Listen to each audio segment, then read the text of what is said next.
Hello. Welcome to episode 65 of the Tea with Jamie podcast. It is Tuesday, July 7th. We've had a couple of days to decompress from that hugely anticlimactic ending of the race. Very happy that Charles was able to get his first win in a long time. I think he definitely needed that boost. But I think Formula One was let down somewhat by that really disappointing ending. And yes, I know they followed the rules by the letter of the law, but completely unnecessary. And I'm still annoyed about it. I'm still annoyed. I think there's a race director for a reason, right? Anyway, let's not rehash all that ground. Anyway, so we're going to do a little news review. Haven't done one of those for a little while, as it was obviously a race weekend and a back-to-back race weekend, but we have some space now to have a look at some news. And I want to kick off with this article in the race. It is called F1's Plan for New Independent V8 Engine Builder Revealed. So this is all about 2031 and onwards, right? So there's multiple layers to what's being discussed in this article, and I want to sort of cover the big, broad points here. Now, Ben Sulayem is in position for the foreseeable future. His vision for Formula One is likely to take place, right? I mean, he ain't going anywhere, so, why wouldn't he? And he seems to have, good support of the management there. So he is eager to bring V8s back to Formula One. And, I can only applaud that. I got some issues with the way he's running Formula One, but in terms of his vision for the cars, I am on board. You take these current cars, the aero, the size, the physicality of the cars and the dimensions, and I even like the active aero situation. Makes sense. I don't know if that will stay. But you take out the power units and put in a V8, that is a very intriguing prospect. I mean, I know the cars aren't going to be the same in 5 years' time, but yeah, this is very, very intriguing to me. So, here's the issue with the current power unit situation. They are incredibly expensive and complicated to develop and build and maintain and update and all of that. It's just this hybrid, and particularly the current iteration of the hybrid power unit, is extraordinarily complicated, even with them getting rid of the MGUH, right? So the idea is that they make these engines simpler, cheaper, lighter. And that's the goal for this new era V8. Now, at the same time, Mohammed Ben Sulayem wants to get rid of this customer team situation where you have like a works team getting the engine and the power unit and getting all the advantages of the sort of heads up and all that stuff. And then customer teams like Alpine, like McLaren, like Racing Bulls, etc. Racing Bulls is a slightly different situation, as we know. Them having very little influence and power and are very much further down the food chain when it comes to getting these power units and competing on an equal level with these other teams. So the idea is that they're going to bring an independent manufacturer that would supply teams that would like to be customers rather than develop their own power unit. So, for example, Williams is the obvious example, right? They could just basically buy a power unit off a shelf from an independent company that are not themselves competing with their customers. Because obviously there's a huge conflict there and is sort of a problem. And some of these customer teams can feel under pressure a little bit to not defy the people that they're buying the engine from and to sort of vote with them in various negotiations for things and, therefore not compete with them and both literally on the track but politically compete with them. So having this third-party supplier that doesn't have any of that involvement would potentially be hugely advantageous for the sport and for the teams, and make the on-track action much better, right? And potentially encourage other teams to get into the sport, and we could get 24, 26 cars on the grid, I don't know. And the competition is healthier, and we're not having cars being waved through just because they're affiliated with each other and they're not white-knuckling it, trying to get past. So let's go to some quotes. And there was issues with this, and this actually, I think there's possibly like a misty-eyed view of the Cosworth DFV engine that I talked about in a previous episode. This engine that was cheap, light, reliable, and was just an engine that you could buy off the shelves, and essentially brought tons of privateer teams in to the sport, right? And just kept this really vibrant ecosystem of Formula One teams going. I think there's sort of a DFV for the 2030s is the sort of concept, right? I'm assuming this is what is the case. I don't have official quotes on that. But actually Cosworth is potentially a company that could supply this V8. And this isn't just a pure V8. They are talking about it being a hybrid of some sort, but not anywhere near the same degree of equality between the internal combustion engine and the electrical components. So anyway, let's get into some quotes and we'll cover a lot of this stuff. So this article says here, Ben Sulayem feels this move would end the authority that car makers can have over their partner teams. And this is a quote by Ben Sulayem. There will be no control over the teams, A team over the B team, that's supplied with their engines. If it is affordable, then we will have one engine for the rest of the B teams, so nobody can leverage them and tell them to, quote, vote this way or we are not going to give you a good engine. It will be an FIA-selected engine that will be allowed to the teams. Then we control the neutrality, we control the power and the money. We cannot just give it away and say, go and do to it X, Y, Z. Prices may go up and down, but the FIA will always be the judge, end quote. Now, part of me loves that idea. Part of me is like, is this a further power grab? You know, this sounds a little controlling if you ask me, but I like the fact that we are a sport where it isn't this sort of spec series like it would be an F2 or an IndyCar or something. It is all these sort of OEMs and the privateer teams and everything like that that are doing that. That adds to the competition and the excitement and the politics and all the storylines and all this kind of stuff. But I see the benefit too. I'll go back to the quote. He said, McLaren said they will do it. Then you have Alpine. They will do their own engine. It's already two of them saying, well, thank you. Then you will have new power unit manufacturers, maybe more than the current members. That's good. We are discussing what is a second team and what is another team. It depends on ownership. End quote. So yeah, they have to define, like, Racing Bulls is clearly a part of the Red Bull family and is very much a second team. But you wouldn't call McLaren a second Mercedes team, right? Or even Alpine a second Mercedes team. Or, you know, you could argue maybe Williams and Mercedes have historically had closer ties compared to McLaren and Mercedes. So then it gets a bit blurry. What is a second team or what is just another team? But it wouldn't have that vagueness, right? When it's just you're buying the FIA or whatever badge it is, power unit or engine.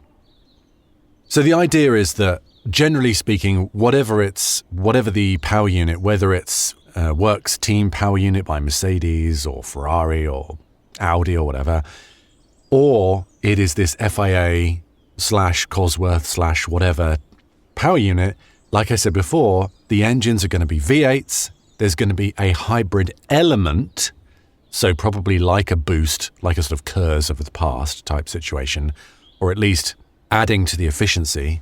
They're going to be simpler, they're going to be cheaper, they're going to weigh less because they're not going to have all these huge, great battery packs and all this other stuff that's involved and all the regeneration gubbins that makes these engines so complicated and heavy and expensive. But the downside of that is that you are now much more, of course, relying on the internal combustion engine. Therefore, relying on fuel, therefore requiring more fuel, therefore making the car heavier. So now, okay, yeah, maybe the power unit is now lighter, but the car is gaining weight via the fuel at the start of the race. Of course, that diminishes as it burns away over the course of the race, but at least at the start of the race, and it has to have enough fuel to get to the end, right? So it has to drive around with tons of fuel. Or we bring back refueling. Shock horror. Part of me is revolted by that idea. Part of me is intrigued. Can the hybrid eke out a little bit more efficiency? Can these engines be way more efficient than they used to be?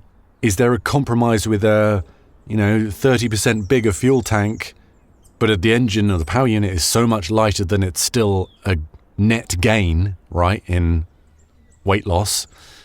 Gaining weight loss, you know what I mean. A net reduction in weight. So I think, it's going to be a sort of a combo. I think bringing back refueling is like worst case scenario, right? But maybe it's possible, and if they do, maybe they would probably mandate like you can do it once, right? Rather than the whole splash and dash of the past of like all these fun and games that people would do and do super short stints and make that work. Like, I don't know, the strategic games that could be played are boggling my mind right now. So anyway, refueling is a possibility with this idea. If the focus now returns back to the ICE, remember it's been a long time since we've had power units that have very little electrical involvement. You're going back way over 10 years, 12 years, was it 2014 when the main hybrids came in, the first sort of iteration of the proper hybrids, minus just that little boost that KERS used to be. And technology has moved on, and fuel efficiency has moved on. And I think these internal combustion engines are potentially a lot more fuel efficient than they were just 5-10 years ago, so maybe that changes things once again. Anyway, I'm babbling a little bit here. So that's the idea, is that not only are they V8s with a small hybrid element, but they are cheaper, lighter, simpler, and there's an option for an off-the-shelf power unit. Or can we just call it an engine again? So they're sort of killing 3 or 4 birds here with one stone by tackling the whole customer team situation and the whole issue that everyone has with these current power units. And of course, V8s sound incredible, so we're gonna get the sound back, hopefully.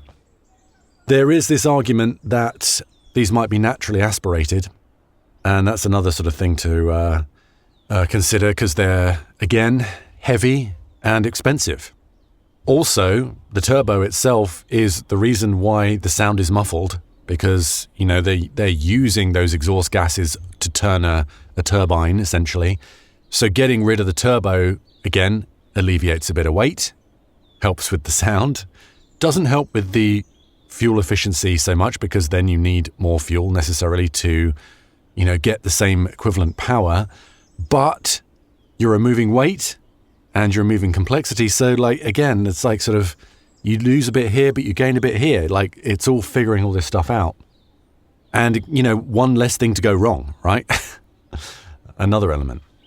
So, lots to discuss. I definitely read this whole article. They go into a lot more than I've just covered here, but it's on therace.com. So, speaking of complexity, let's talk about Red Bull. And a bit of a nightmare situation for them, to be honest. Consecutive races now, Max Verstappen's rear wing has had a failure, resulting in him flying off the track. Now, the Austria one was much scarier than the Silverstone one, but if it had just happened somewhere else in Silverstone, it could well have been just as scary. So let's get some quotes from both Verstappen and Mekis here. So Verstappen said regarding this specific failure at Silverstone, he said, quote, "A different fault, let's say, but the same outcome," end quote. So it doesn't seem to be like a consistent issue, which is surprising. Like all of a sudden, Red Bull have got issues with this rotating rear wing. Now they've had it for a while now. They brought it in Miami. So they've had Miami, Canada, Monaco, Spain, Barcelona. And then it failed in Austria and it failed in Silverstone. So they've had 4 races where it didn't and 2 where it did. So I guess, that's not a great percentage of reliability. Now, of course, the first team to bring this in was Ferrari in testing. That was in Bahrain, I think it was, when we first saw this thing. So I don't know if they kind of rushed it. The other thing is that when you look at the differences between the wings, now obviously this thing, they're all going to figure it out a different way. The gap is so much larger on the Red Bull than it is on all the other teams, which makes me wonder, is the pressure difference, because there's just literally more air rushing between those two elements when it's open, is that too much for the components? Is that too much for the little motors that turn it back and forth? Has it got further to go, therefore it takes longer and is in a sort of critical period for longer compared to the other teams? Like, I don't know, this is pure speculation, but there is a significant difference between the Ferrari's rotating rear wing and the Red Bull. And I think, did we see McLaren do it yet? I can't remember. I know they were going to in Austria, right? But it never really happened. But certainly between the Ferrari and the Red Bull, there is a significant difference in that gap. So I wonder if there's an element of that. They also go in the opposite direction. So Ferrari's wing rotates up to 270 degrees in one direction. Red Bull's rotates by up to 160 degrees in the opposite direction. Apparently in this article on Autosport, and this is called Red Bull Investigates Verstappen's Rear Wing Failure, All Options Open for Spa. Apparently, Red Bull began working on this concept in November 2025, so it wasn't a rush after seeing Ferrari do it, as I speculated. So interesting how they both came up with this concept independently, and they weren't happy with it, so they delayed it. Anyway, let's get some quotes. This is by Laurent Mekis, team principal at Red Bull. He said, "We're going to review the full area to make sure we leave zero chance for that to happen again. We will do whatever is necessary to be on the safe side. We have raced quite a few races with that concept now. We have raced since Miami, I think, so it's been a number of races. It's too early in the analysis to establish whether it's an issue with the concept or something else, but we are for sure going to leave no stone unturned when it comes to it, and we have all the options open." End quote. Right, well, as I said, they've raced for it in 6 races now, and it's failed twice. So it's not been on that long, and 33% of the time it's failed. That's not a good reliability, surely. Now, you've got to remember that they're in a delicate situation with Max right now, and every time I've heard Laurent Mekis talk, he's been so deferential to Max Verstappen. I mean, to an almost sycophantic degree. And, they're apologetic and they're immediately taking the blame. And, it is their fault. It wasn't Max's fault for going off in Austria. It wasn't Max's fault for going off in Silverstone. So 100% correct in that. But they have to be, obviously they are cognizant of the fact that Max's release clause has been triggered. And we can talk about that in a minute if you like. So he isn't contracted to stay there if he doesn't want to. So this car is like an actual threat to Max's safety at this point, right? Let's be honest. And he's sort of alluded to that a little bit. Now, how crucial is this rotation? Because McLaren are much, as this article points out, are much more cautious with this. They were going to bring it, I think, in Austria. They decided against that, mainly because they had other issues and they couldn't test it in FP1 on Lando's car. I think they had like a hydraulic leak or something like that. They didn't bring it in Silverstone, so they're being very cautious. So it's clearly not the most straightforward bit of tech. Although, Ferrari haven't had a failure with it as far as I can remember. So they've got their heads around it. I remember when I first saw this, I thought, oh, this looks like a potentially unreliable thing, right? Just seems like a kind of motion that could so easily fail. But I sort of have eaten my words with Ferrari there. They just seem to have made it work and it's all good. And everything looked okay with the Red Bull until Austria. So, yeah, lots to sort of chew over there by the Red Bull team. And they're going to have to make a tough choice going into Spa, right? Are they going to just ditch it and just go back to the classic, just open and close the slot gap, sort of the classic DRS way? Or are they going to persevere? Spa, there's potential for a failure there to be pretty bad. So anyway, that's that. And speaking of the triggering of the exit clause, what is going to happen to Max? You know, I think there's sort of three options here on the table. I know there's all this talk about McLaren. I'm not so sure. I just don't see it. I don't know why McLaren would do it. I mean, I also don't know why Max would do it, if I'm being completely honest. You know, McLaren have won the championship last year, 2 constructors in a row. I know the figures. Great team. But they're still now the customer team of the team that is dominant, Mercedes. And that is not an ideal position to be in. And they do, of course, have this potential to develop cars. They're really good at it. Obviously, there's key personnel going to McLaren. But I don't know. I just have a hard time seeing that would be a good choice for Max. And I don't see this playing well between Lando and Max at the team. I think a rather harmonious and effective current partnership would be thrown out potentially for a slightly faster driver.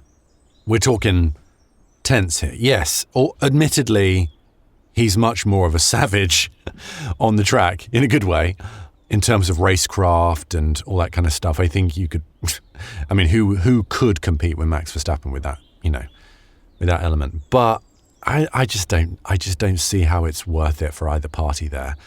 Mercedes, I think, would. I think there's something in Toto Wolff that loves the maniac that is appealing to him. The fact that Max is sort of the best kind of maniac to have in your car, you know. And, you know, George is not doing particularly well, let's be honest, this season. And it would be a pretty easy straight swap, you know, for them. I mean, I keep banging this drum that I think that's might be what happens. So anyway, of these three options, I think straight swap with George, Max takes a year out to assess the situation, or he stays put for another year.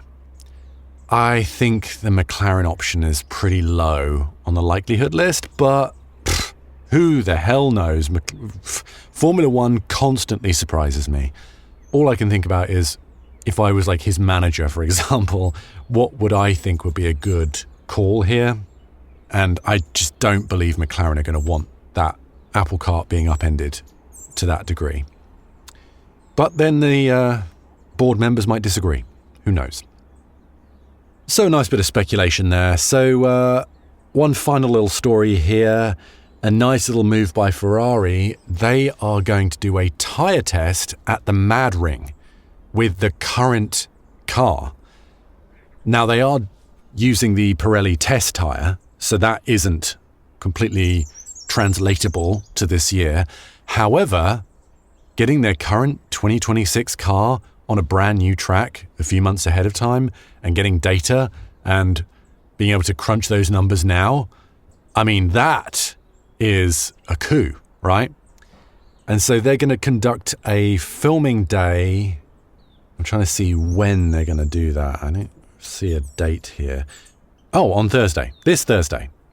So a couple of days away now, they're going to do a filming day at the Madring. So clearly the track is, at least maybe not all the facilities around the edge, but the track itself seems like it's all in position. So great. That's great news. I don't know how much footage we're going to get of this. The fact that it's a filming day doesn't mean that any old person can film it, right? They're filming it. But you got to think, given the location, it would be hard to block people from filming this. The fact that it's partly at the edge of town. I know part of the track is sort of off in a sort of industrial area away from like city streets and stuff. But so that's going to be very interesting. I can't wait to see a car on track there. I'm not hugely positive about this track in general, I'll be honest. I don't think there's tons of overtaking opportunities. I don't love that there's another street track. But, let's not prejudge it too harshly. But yeah, I just thought that was a great little coup for Ferrari there ahead of the September race, the Spanish Grand Prix in September. So that's it. That's what I'm talking about today. I'm sorry I kind of waffled on a bit. But yeah, we will be back again tomorrow on Wednesday with more news. Maybe there'll be another anticlimactic, dramatic announcement in the F1 world that doesn't materialize. Because that's what happened yesterday. But we'll see. You never know what's going to come along in the exciting world of Formula One. Okay, have a great day. I will speak to you tomorrow. Bye-bye for now.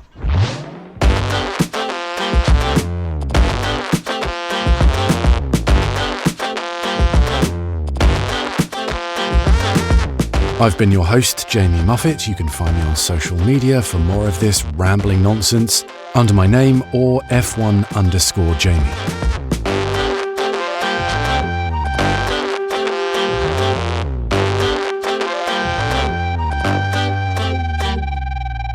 This is an RPS audio production.